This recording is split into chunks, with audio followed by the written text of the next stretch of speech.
أسعد الله مساءكم جميعا متابعين قناة الحقيقة مع بدران. أهلا بحضراتكم جميعا. طبعا العالم مليء بالأحداث، ويهمنا في الأمر الأول الأحداث المحلية وأحداث غزة أو الوضع المصري الفلسطيني. طبعا كل حضراتكم عارفين، أغلب حضراتكم عارفين إن اليوتيوب بيحجب أغلب المشاهدات أو بيحجب انتشار هذه الفيديوهات اللي بتتكلم عن غزة. فأنا محتاج من حضراتكم الدعم بلايك أو بتعليق بكومنت بشير، وإذا عجبك الحلقة شير يبقى تنتشر أحسن.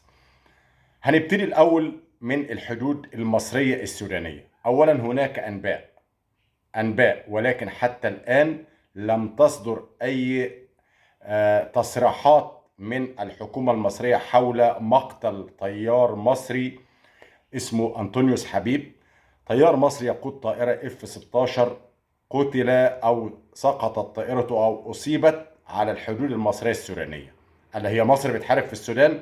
هقول لحضرتك يعني أنت لو ما تعرفش، مصر بتحارب من بداية اشتعال الحرب الأهلية بين الانتشار السريع وبين الجيش السوداني، لأن كلنا نعلم وإن ما كنتش تعرف الكلام ده إن الانتشار السريع مدعوم من إسرائيل ومن أثيوبيا ومن الغرب والدول المعادية لمصر لانتشار الفوضى على الحدود المصرية وتفكك السودان، وعدم مقدرة مصر على محاربة أثيوبيا عشان موضوع سد النهضة. فمصر من البداية، وإن ما كنتش تعرف الكلام ده أمر طبيعي ولكن غير معلن، لأن إحنا ما ينفعش مصر تقول بنحارب. بداية اشتعال الوضع في السودان إن كده معروف إن القوات المصرية بتساعد الجيش السوداني صريحة، والعالم جميعه يعلم، ولكن مصر لا تعلن هذا عالميا أو على الإعلام، لأن ما ينفعش نقول إحنا عندنا حرب، لأن أنت لو قلت إن مصر بتحارب كل المستثمرين هتهرب من مصر. طيب مصر بتحارب من 2013 في سيناء الإرهاب، ما أعلناش على الكلام ده، كان كله حاجات إعلانات طفيفة جدا إن هناك بعض مقاومة للإرهاب، مش حرب، لكن هي حرب بمعنى الكلمة، وهناك قتلى وجرحى بالآلاف في سيناء، ولكن مصر لا تعلن ذلك. إذا مصر بتحارب في السودان، ومصر بتحارب في السودان وبتساعد الجيش السوداني. أنت قاعد على اللي كنا على النت او على الانترنت وقاعد بتلعب بابجي وعمال تكتب ومصر وجيش مصر، لكن جيش مصر شايل الطين يعني. طيب كان نفس اللي كانوا بيقولوا اللي هم الاعلام العربي اللي طالع من بريطانيا، اللي كان بيقول لك الجيش المصري فين وساب الوضع في السودان، ليه ما راحش يشوف المشاكل لما تم اسر الجنود المصريين من الانتشار السريع في الوضع السوداني. النهارده بقول لك هي مصر بتحارب في السودان ليه؟ هو نفس الاعلام حقيقي يعني، وقاعدين جنرالات القهاوي بيردوا وبيتكلموا الجيش المصري ايه اللي وداه السودان؟ الجيش المصري حارب في ليبيا وحارب في السودان وحارب في سيناء، واليوم الجيش المصري على استعداد للحرب مع الصهاينة. طيب دي أول نقطة. الحاجة التانية نرجع لقطاع غزة، والمهم جدا قطاع غزة تم تدمير أكثر من 70% من قطاع غزة. لا ماء ولا طاقة ولا كهرباء ولا مستشفيات ولا غذاء ولا في فرن واحد شغال في غزة، بسبب هدم كل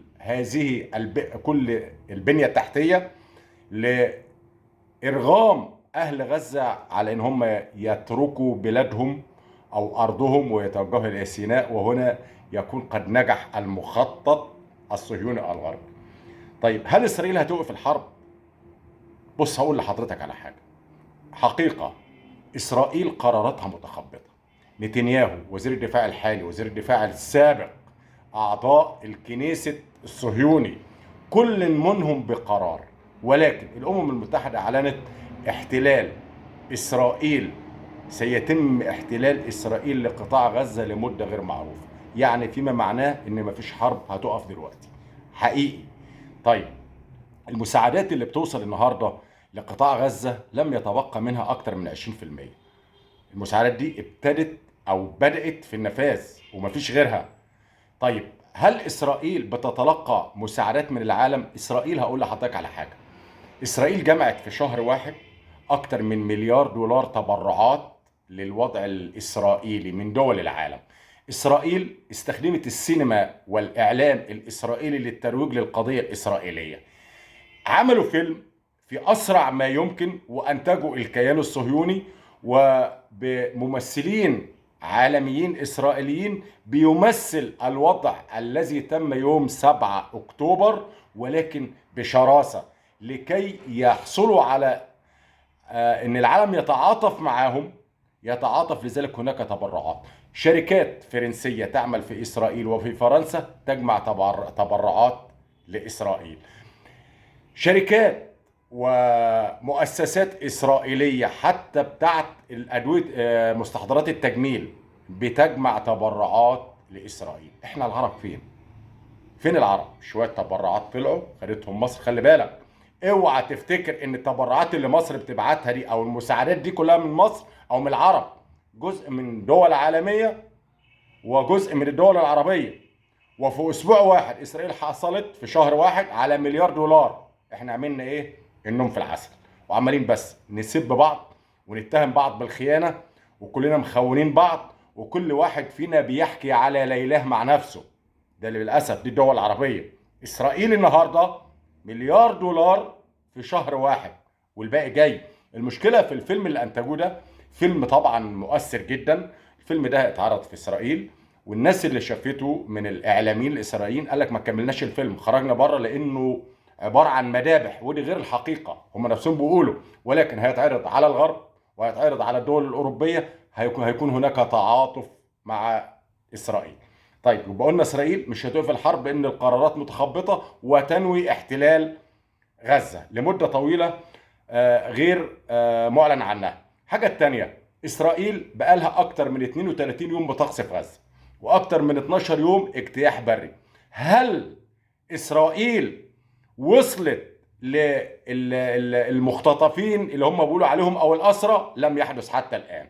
طيب، الصهاينه خايفه توقف الهدنه، لان قال لك لو وقفنا الهدنه هنا هيكون فلسطين تعيد ترتيبها تاني حماس. طيب، مصر تلقت تهديدات من الامم المتحده، تلقت تهديدات من الامم المتحده، ولكن بطريقه غير مباشره عن تحركاتها في سيناء ضد اسرائيل. بما معناه وصلت رساله لمصر: يا مصر بلغي ايران ان امريكا او الامم المتحده قادره على حمايه مصالحها في الشرق الاوسط. الكلام مش لايران، افهم انت يا مصر، لان شايفين مصر تحركات عسكريه شديده وان الجيش المصري بيستعد للحرب.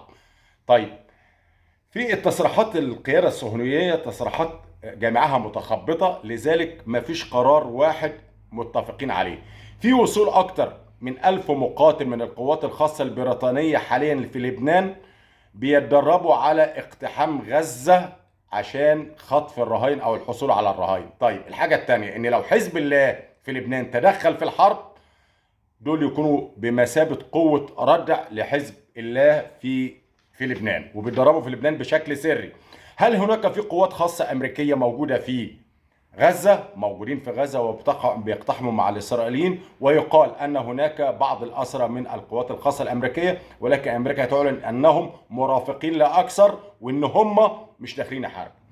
طيب، في مساندة عالمية لإسرائيل من الغرب ومن دول غربية جميعا، وإحنا للأسف الشديد قاعدين عاملين نتهم بعض بس بالتخبط. طيب، امريكا بتطلب من اسرائيل مهله 3 ايام، مهله 3 ايام لكي يتم الافراج على بعض الاسرى من قبل حماس. واسرائيل خايفه ان في الحاله دي يحدث اعاده هيكله لقوات حماس، خايفه توقف الهدنه. ولكن بيتكلموا على هدنه تكتيكيه ساعه ساعتين، كلام ملوش لازمه. وحاليا قطع اغلب مواد النفط او المواد البتروليه اللي بتدخل لحماس او بتدخل لقطاع غزه.